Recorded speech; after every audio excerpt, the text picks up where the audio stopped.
You know, they say life's a party, but what they don't tell you is sometimes the music stops, the lights come on, and you're left staring at a mess.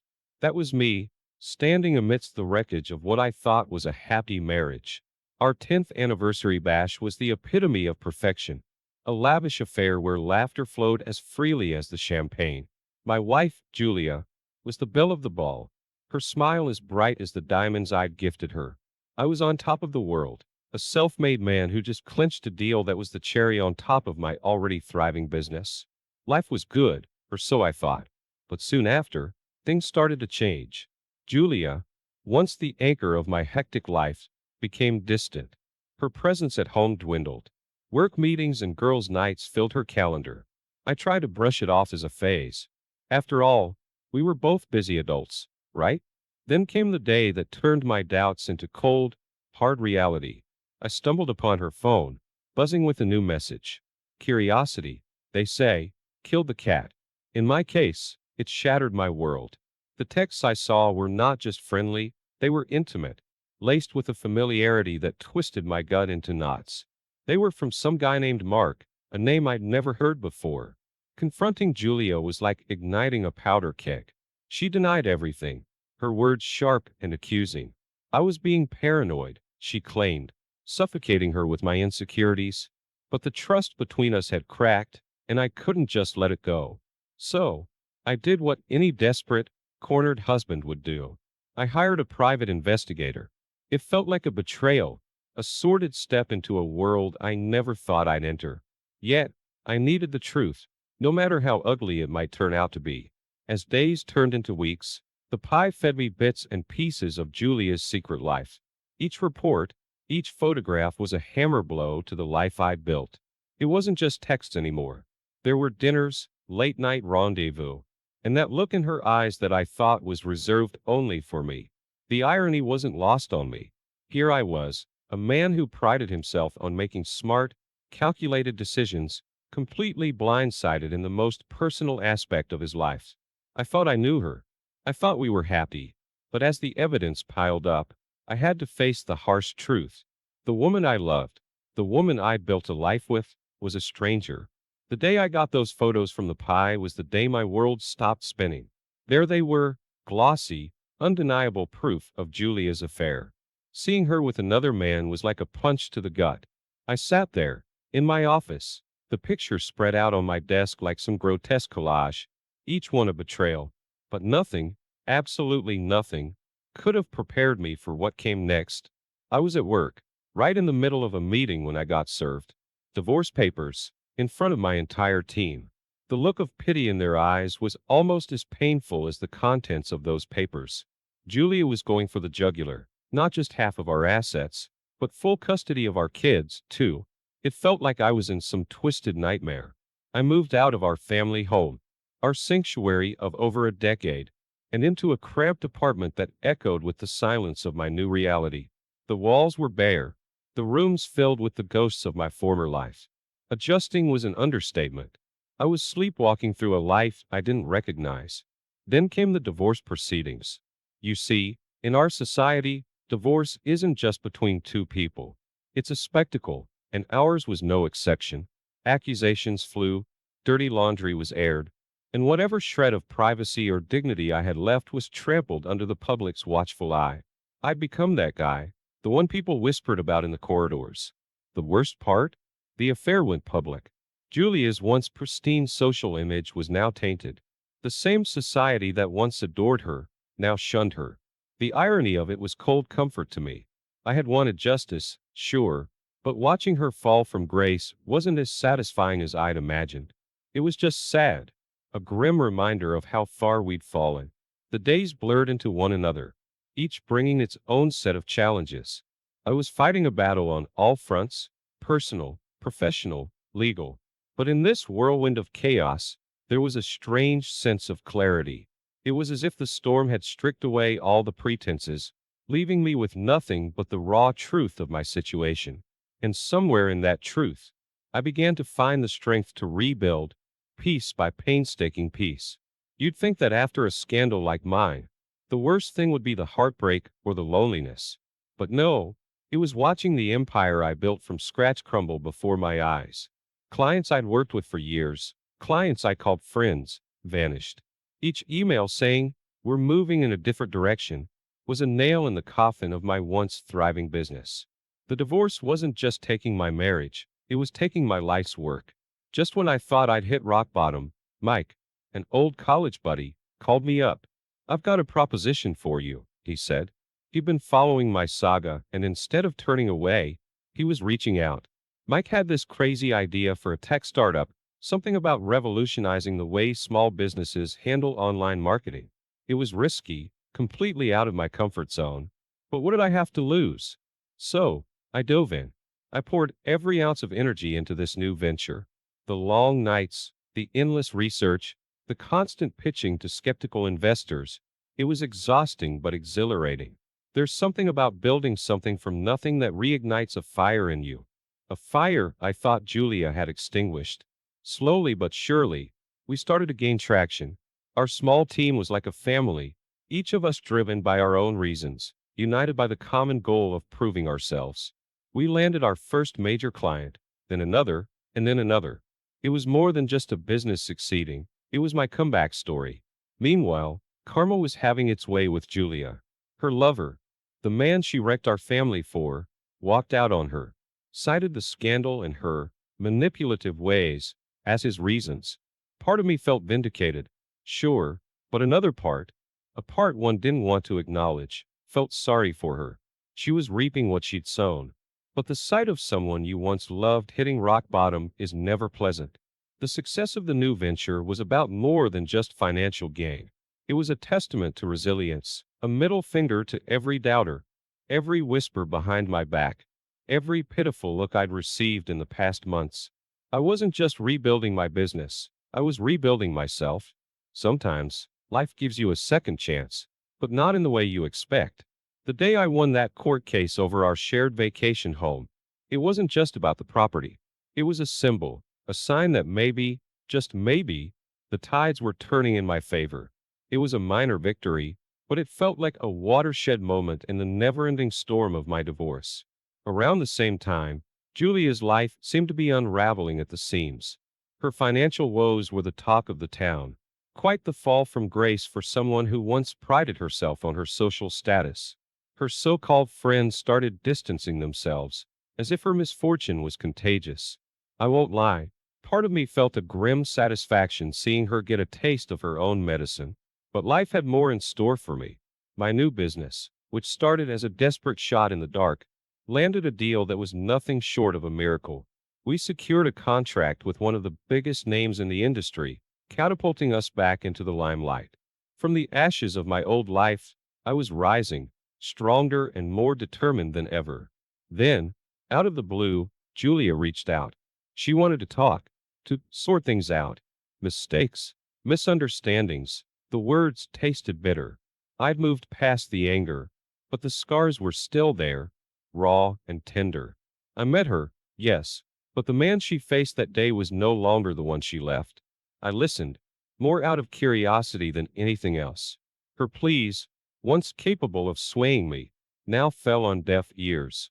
My focus was my children, my business, not the remnants of a love turned sour. It was a surreal experience. Watching the woman who once held my heart now grasping at straws, trying to claw her way back into a life she'd willingly thrown away. But the bridges were burned, and I was not about to rebuild them for her to cross again. The fallout from her choices wasn't just legal or financial, it was social suicide. The same people who once flocked around her were now nowhere to be seen. She was left to face the consequences alone, ostracized from the world she once ruled. This chapter of my life wasn't just about winning or losing. It was about learning, growing, and accepting that some things, once broken, can never be put back together. It was a hard lesson, learned through tears and turmoil, but it was mine, and it had shaped me into who I was becoming. Hey everyone, I hope you're enjoying the video so far. If you do, please take a moment to hit that like button. It really helps me out and lets me know you appreciate the content. Also, if you haven't already, consider subscribing to the channel. Subscribing is a great way to stay updated with all the latest videos and to be part of our growing community. It's quick, it's free, and it ensures you won't miss out on any upcoming content. So go ahead, smash that like button and hit subscribe. Your support means a lot and keeps this channel going. Thanks for watching. There's something about hitting rock bottom. It strips away all the pretenses, all the noise, and leaves you with what's truly important. For me, that was my kids.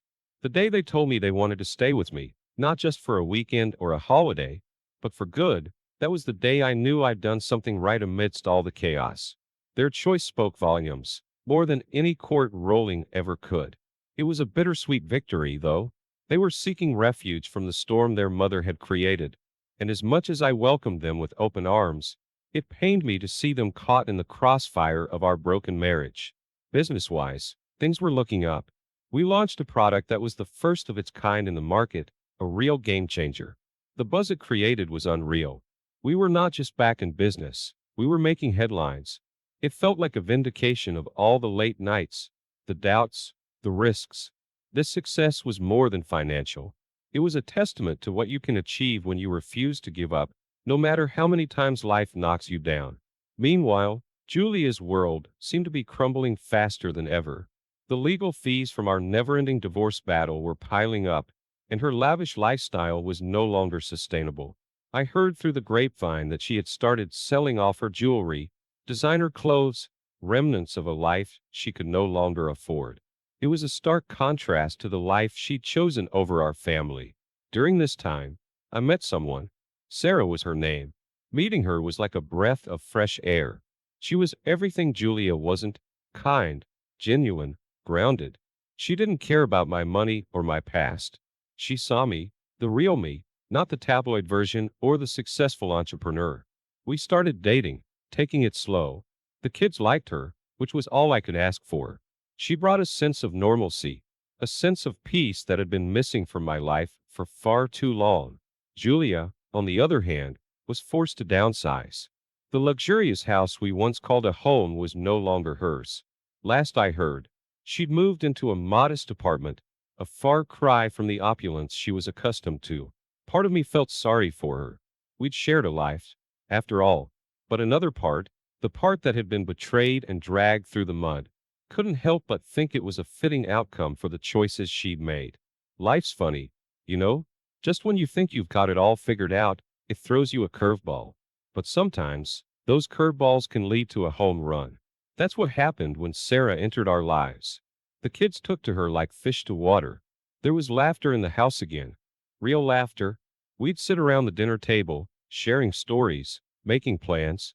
It felt like a family, a real family. Sarah had this way of making things feel normal, even when the world outside was anything but. But while we were finding our peace, Julia's world was falling apart. Social media can be brutal, and she was getting the brunt of it. The backlash was fierce. I'd see the comments, the judgments passed by strangers. It was a public shaming of the worst kind. I won't lie. Part of me thought she deserved it, but another part, maybe the fatherly part, felt bad. I knew the impact it was having on her mental health. It's one thing to face consequences, but another to be torn apart by the faceless masses. In the midst of all this, my business was thriving. We were making waves, and people were taking notice.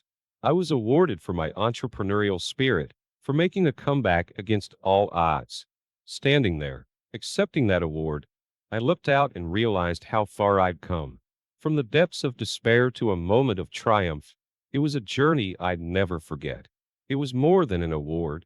It was a validation of my resilience, my refusal to be kept down. The fallout from the scandal was reaching far and wide, and it hit Julia hard when her own parents turned their backs on her. They were traditional, the kind who viewed family and reputation above all else. They couldn't stomach what she'd done, the scandal she'd caused. It was a harsh blow, losing her family over choices she'd made. I felt for the kids. They were caught in the middle of this familial rift, through no fault of their own. As for us, we were moving up, quite literally. I bought a new house, a place where we could start fresh. It was spacious, with a big backyard for the kids, a place where they could grow, where we could make new memories. It was a symbol of our new beginning, a testament to the life we were building together. The day we moved in, I stood at the doorway, watching the kids run around, exploring every nook and cranny, Sarah organizing the kitchen, her laughter mingling with theirs. It felt right. It felt like home. Life's like a road, full of twists and turns. My road was veering towards a sunny horizon while Julia seemed to be stuck in a never-ending storm. I heard through the grapevine that she tried to start her own business, a boutique or something. But it tanked hard. No support, no connections. She'd burned too many bridges. I couldn't help but think it was a grim reminder of how alone she'd made herself. Meanwhile, our kids were thriving. Jack nailed every baseball game, and Lily, my little math whiz, was acing her classes. They'd come home with trophies and certificates, their faces beaming with pride. Thanks, Dad, they'd say, for always being there. Those words, let me tell you, they meant everything. It was proof that despite the mess, I was doing something right for them. The news about Julia's health hit me unexpectedly. Stress, loneliness, it was all taking its toll. I saw her once during this time, and the change was stark. The vibrant woman I once knew was now just a shadow, frail and hollow-eyed. Our marriage was long over, but it was hard to see her like that. The mother of my children, someone I once shared a life with. In the midst of this, something beautiful happened. I proposed to Sarah. It was nothing fancy, just us and a sunset. But when she said yes, it felt like a new chapter opening. We started planning a small wedding. Nothing like the extravagant affair I had with Julia. This time, it was about us, about the simplicity of our love. But Julia, she wasn't done yet. She tried to stir up trouble, spreading rumors, trying to drag my name through the mud again. But it didn't stick. People had seen through her, and my reputation was stronger than ever, built on hard work and resilience. Her attempts fell flat, and I couldn't help but feel a sense of finality, like that chapter of my life was truly closing. Life's a journey of ups and downs, and I'd seen my fair share of both. But that day, the day Sarah and I got married, was definitely one of the UPS. It was a modest affair, just close friends and family, but it was perfect. The local media caught wind of it and gave us a little shout out. Positive stuff? Eh? Local businessman finds love again. Kind of story. It felt good, not gonna lie. The kids were beaming, Sarah was radiant, and me? I was probably the happiest guy on the planet. Meanwhile, Julia was on a different path. I heard from mutual friends that she was doing some soul searching, finally coming to grips with the havoc she'd wreaked. I guess solitude does that to you, makes you reflect on your life, your choices. I can't say I didn't feel a twinge of something, not quite sympathy, but something close. We'd shared a life, after all. But that chapter was closed, and I had turned the page. Sarah and I went on our honeymoon, a cozy little getaway. We celebrated not just our marriage, but everything we'd overcome to be together.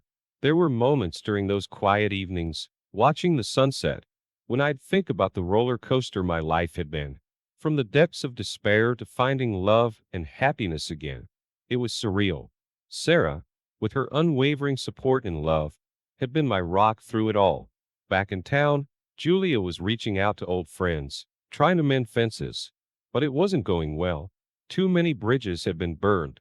Too many words had been said. It's tough, watching someone who was once a vital part of your world become an outcast. But we reap what we sow, and Julia was learning that the hard way. On the business front, things were booming. We were expanding internationally, breaking into markets I'd only dreamed of a few years back. It was a testament to the hard work and dedication of my team, and to the resilience we'd all shown. We were making waves, and it felt incredible to be leading the charge. It was one of those parent events, and Jack and Lily had to talk about their heroes. To my utter surprise, they both spoke about me, my struggles, my comeback, how I'd always been there for them. Their words, simple yet sincere, struck a chord in me. Amidst all the chaos, I'd managed to be a good dad, and that was worth more than any business success. Julia's descent continued. She was neck-deep in debt, struggling to keep a roof over her head. I heard she tried to start a business, write a book, anything to claw her way back. But nothing took off. The book, particularly, was a desperate move. A tell-all about our life, our marriage. But no publisher wanted to touch it. Maybe they saw it for what it was, a last-ditch effort to capitalize on a failed relationship. On my end, things were looking up. I decided to give back, to help others who'd hit rock bottom like I once had. I started a charity foundation focused on rebuilding lives, whether it was through financial aid, counseling, or simply giving a listening ear. It was my way of paying forward the second chance I'd been given. The highlight of this chapter of my life came unexpectedly. A major magazine got wind of my story, the downfall, the comeback, the new family, the charity work. They did a feature on me, calling it an inspiring tale of resilience and redemption. It was surreal, seeing my face on the cover, reading about my journey. I wasn't just a businessman anymore. I was a symbol of hope. As for Julia, she ended up alone. It was a harsh reality that she had to face, the consequences of her choices, the fallout of her actions.